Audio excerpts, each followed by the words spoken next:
Hi friends, ಎಲ್ಲರೂ ಹೇಗಿದ್ದೀರಾ? Welcome to my channel.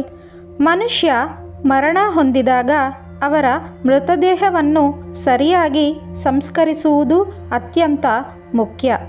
ಆದರೆ ಕೆಲವೊಮ್ಮೆ ಅಪರಿಚಿತ ಪರಿಸ್ಥಿತಿಗಳಲ್ಲಿ ಅಥವಾ ನಿರ್ಲಕ್ಷ್ಯದಿಂದ ಮೃತದೇಹವನ್ನು ಏಕಾಂಗಿಯಾಗಿ ಬಿಡಲಾಗುತ್ತದೆ. ಇದು ಹಲವು ಅಪಾಯಗಳಿಗೆ ಕಾರಣವಾಗಬಹುದು. ಈ ವಿಡಿಯೋದಲ್ಲಿ ಮೃತದೇಹವನ್ನು ಏಕಾಂಗಿಯಾಗಿ ಬಿಟ್ಟಾಗ ಸಂಭವಿಸುವ ವೈಜ್ಞಾನಿಕ, ಆರೋಗ್ಯ ಸಂಬಂಧಿತ ಮತ್ತು ಆತ್ಮಿಕ ಪರಿಣಾಮಗಳು ಎಂಬುದನ್ನು ವಿಶ್ಲೇಷಿಸುತ್ತೇವೆ.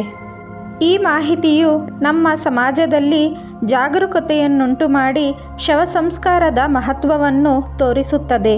ವಿಡಿಯೋವನ್ನು ಸಂಪೂರ್ಣವಾಗಿ ನೋಡಿ. ಮರಣವು ಒಂದು ನಿಗೂಢ ಪ್ರಕ್ರಿಯೆ, ಜೀವದ ಅಂತ್ಯ ಮತ್ತು ಆಧ್ಯಾತ್ಮಿಕ ಪಯಣದ ಆರಂಭ. ಈ ಪರಿವರ್ತನೆಯ ಸಮಯದಲ್ಲಿ ಮೃತದೇಹವನ್ನು ಗೌರವಿಸುವುದು ಮತ್ತು ಸೂಕ್ತ ವಿಧಿವಿಧಾನಗಳನ್ನು ಅನುಸರಿಸುವುದು ಅತ್ಯಗತ್ಯ. ಮೃತದೇಹವನ್ನು ಏಕಾಂಗಿಯಾಗಿ ಬಿಟ್ಟಾಗ ಅದು ಕೇವಲ ಭೌತಿಕವಾಗಿ ಮಾತ್ರವಲ್ಲದೆ ಆಧ್ಯಾತ್ಮಿಕವಾಗಿಯೂ ಅನೇಕ ಸಮಸ್ಯೆಗಳನ್ನು ಸೃಷ್ಟಿಸುತ್ತದೆ. ಹಿಂದೂ ಧರ್ಮದ ನಂಬಿಕೆಗಳ ಪ್ರಕಾರ ಮರಣದ ನಂತರ ಆತ್ಮವು ತಕ್ಷಣವೇ ದೇಹವನ್ನು ತೊರೆಯುವುದಿಲ್ಲ. ಅದು ಕೆಲವು ಸಮಯದವರೆಗೆ ದೇಹದ ಸುತ್ತಲೂ ಸಂಚರಿಸುತ್ತದೆ. ಈ ಸಮಯದಲ್ಲಿ ಆತ್ಮವು ತನ್ನ ಪ್ರೀತಿ ಪಾತ್ರರನ್ನು ಹುಡುಕುತ್ತದೆ, ತನ್ನ ಹಿಂದಿನ ಜೀವನದ ನೆನಪುಗಳಲ್ಲಿ ಮುಳುಗುತ್ತದೆ. ಏಕಾಂಗಿಯಾಗಿ ಬಿಟ್ಟಾಗ ಆತ್ಮವು ಅಶಾಂತವಾಗುತ್ತದೆ, ದಿಕ್ಕು ತಪ್ಪುತ್ತದೆ, ತನ್ನವರನ್ನು ಕಾಣದೆ ದುಃಖಿಸುತ್ತದೆ. ರಾತ್ರಿಯ ಸಮಯದಲ್ಲಿ ನಕಾರಾತ್ಮಕ ಶಕ್ತಿಗಳು ಹೆಚ್ಚು ಸಕ್ರಿಯವಾಗುತ್ತವೆ ಎಂದು ನಂಬಲಾಗಿದೆ.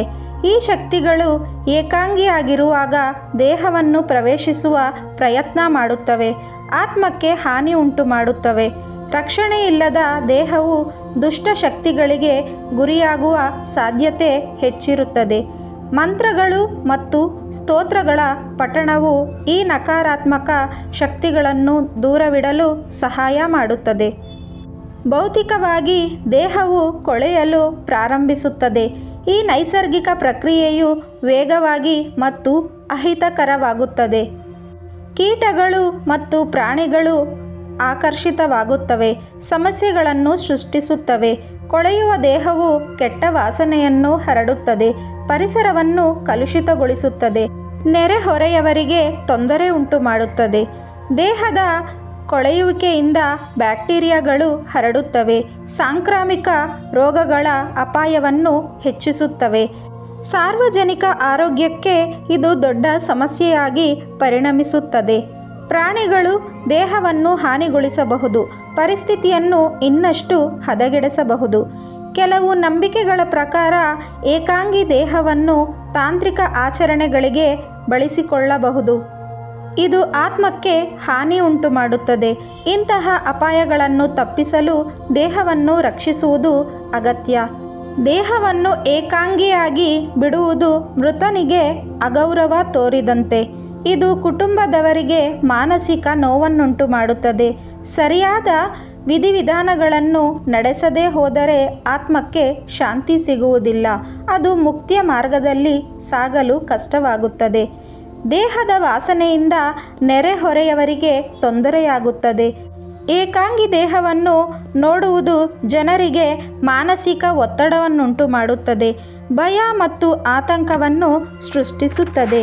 ಇದು ಸಾಮಾಜಿಕ ಶಾಂತಿಗೆ ಭಂಗ ತರುತ್ತದೆ, ಅಪಘಾತಗಳಿಗೆ ಕಾರಣವಾಗಬಹುದು. ಧಾರ್ಮಿಕ ನಂಬಿಕೆಗಳಿಗೆ ವಿರುದ್ಧವಾಗಿ ವರ್ತಿಸುವುದು ಆತ್ಮಕ್ಕೆ ಶಾಂತಿ ಸಿಗದಂತೆ ಮಾಡುತ್ತದೆ, ಮಾನವೀಯತೆಯ ಕೊರತೆಯನ್ನು ತೋರಿಸುತ್ತದೆ, ಸಮಾಜದ ನೈತಿಕತೆಗೆ ಧಕ್ಕೆ ತರುತ್ತದೆ, ಶಾಂತಿಯ ಕೊರತೆಯನ್ನು ಸೃಷ್ಟಿಸುತ್ತದೆ, ಪರಿಸರವನ್ನು ಕಲುಷಿತಗೊಳಿಸುತ್ತದೆ. ಮೃತದೇಹವನ್ನು ಏಕಾಂಗಿಯಾಗಿ ಬಿಟ್ಟಾಗ ದೇಹದ ಸುತ್ತಲೂ ನಕಾರಾತ್ಮಕ ಶಕ್ತಿಗಳು ಸೇರಿಕೊಳ್ಳುತ್ತವೆ, ಆತ್ಮದ ಪ್ರಯಾಣಕ್ಕೆ ಅಡ್ಡಿಯುಂಟು ಮಾಡುತ್ತವೆ. ದೇಹವನ್ನು ಶುದ್ಧವಾಗಿ ಮತ್ತು ಪವಿತ್ರವಾಗಿ ಇಡಬೇಕು. ಸುಗಂಧ ದ್ರವ್ಯಗಳನ್ನು ಬಳಸಬೇಕು, ಮಂತ್ರಗಳನ್ನು ಪಠಿಸಬೇಕು, ಧೂಪವನ್ನು ಬೆಳಗಿಸಬೇಕು. ದೇಹದ ಬಳಿ ಸದಾ ಯಾರಾದರೂ ಇರಬೇಕು. ರಾತ್ರಿಯ ಸಮಯದಲ್ಲಿ ಎಚ್ಚರವಾಗಿರಬೇಕು. ಆತ್ಮಕ್ಕೆ ಶಾಂತಿ ಸಿಗುವಂತೆ ಪ್ರಾರ್ಥಿಸಬೇಕು. ಸರಿಯಾದ ವಿಧಿವಿಧಾನಗಳನ್ನು ನಡೆಸುವುದರಿಂದ ಆತ್ಮಕ್ಕೆ ಶಾಂತಿ ಸಿಗುತ್ತದೆ. ಅದು ಮುಕ್ತಿ ಮಾರ್ಗದಲ್ಲಿ ಸಾಗುತ್ತದೆ. ಮೃತದೇಹವನ್ನು ಗೌರವದಿಂದ ನೋಡಿಕೊಳ್ಳುವುದು ನಮ್ಮ ಕರ್ತವ್ಯ. ಇದು ನಮ್ಮ ಸಂಸ್ಕೃತಿ ಮತ್ತು ನಂಬಿಕೆ. ಮರಣದ ನಂತರದ ಆಚರಣೆಗಳ ಬಗ್ಗೆ ಜಾಗೃತಿ ಮೂಡಿಸುವುದು ನಮ್ಮ ಜವಾಬ್ದಾರಿ. ಇದು ಸಮಾಜದ ಆರೋಗ್ಯಕ್ಕೆ ಒಳ್ಳೆಯದು. ಆದ್ದರಿಂದ ಮೃತದೇಹವನ್ನು ಏಕಾಂಗಿಯಾಗಿ ಬಿಡಬಾರದು. ಅದನ್ನು ಗೌರವದಿಂದ ನೋಡಿಕೊಳ್ಳಬೇಕು. ಸರಿಯಾದ ವಿಧಿವಿಧಾನಗಳನ್ನು ನಡೆಸಬೇಕು. ಆತ್ಮಕ್ಕೆ ಶಾಂತಿ ಸಿಗುವಂತೆ ಮಾಡಬೇಕು. ಇದು ನಮ್ಮ ಕರ್ತವ್ಯ. ಇದು ನಮ್ಮ ಸಂಸ್ಕೃತಿ. ಇದು ನಮ್ಮ ನಂಬಿಕೆ. ಇದು ನಮ್ಮ ಗೌರವ. ಶವ ಸಂಸ್ಕಾರ ಒಂದು ಪ್ರಾಚೀನ ಆಚರಣೆ ಮಾತ್ರವಲ್ಲ, ಅದು ಪರಿಸರ ಮತ್ತು ಮಾನವ ಕಲ್ಯಾಣಕ್ಕೆ ಅತ್ಯಂತ ಅಗತ್ಯವಿರುವ ಕ್ರಿಯೆಯಾಗಿದೆ.